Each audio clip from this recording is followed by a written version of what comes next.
অর্থনীতির অবস্থা দিন দিন খারাপ হচ্ছে, আইন শৃঙ্খলা পরিস্থিতি খুবই খারাপ হচ্ছে। নির্বাচিত সরকার না থাকলে খুবই খারাপ হবে। আগামীকাল ফ্যাসিস্ট হাসিনার গণহত্যার বিরুদ্ধে যেটা ট্রায়াল হয়েছে তার রায় বেরোবে।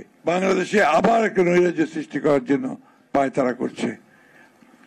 অনেকটা বিভ্রান্তি, অনেকটা হতাশা এবং অনিশ্চয়তার মধ্যে দিয়েও কিন্তু এই নির্বাচনের এখন একটা সম্ভাবনা দেখা দিয়েছে যে 26 ফেব্রুয়ারি মাসে এই নির্বাচন অনুষ্ঠিত হবে। এখানে কিছু গোষ্ঠী, কিছু মহল আজকে পরিকল্পিতভাবে এই বাংলাদেশে একটা অনিশ্চয়তা সৃষ্টি করতে চায় এবং তারা বিভিন্ন রকম দাবি তুলে নির্বাচনকে ব্যাহত বা বিলম্বিত করতে চায়। কিন্তু এই দেশের মানুষের এখন সবচেয়ে বড় প্রয়োজন যেটা, তারা হচ্ছে একটা নির্বাচিত সরকার যার পেছনে জনগণ থাকবে।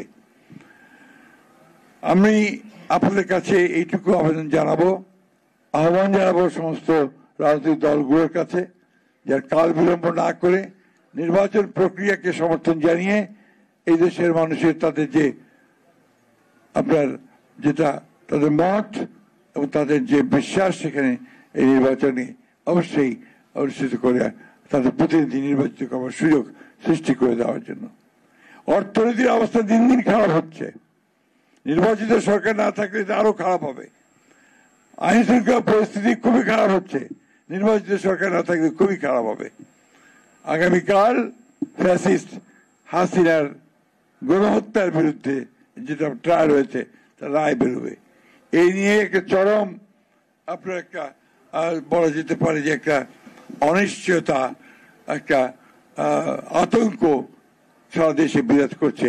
এই নিয়ে কোনো বলার কোনো অপেক্ষা রাখে না এবং একটা মহল এটা নিয়ে বাংলাদেশে আবার একটা নৈরাজ্য সৃষ্টি করার জন্য পায়তারা করছে।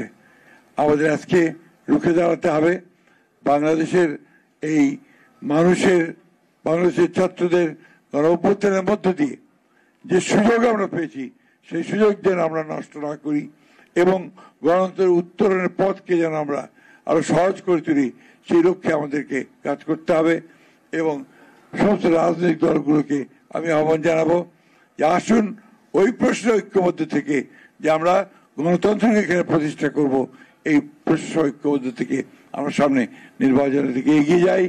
মৌলানা ভাসানীর যে আদর্শ, সেই আদর্শের লক্ষ্য করে আমরা যেন এখানে গণতন্ত্র প্রতিষ্ঠা করতে পারি।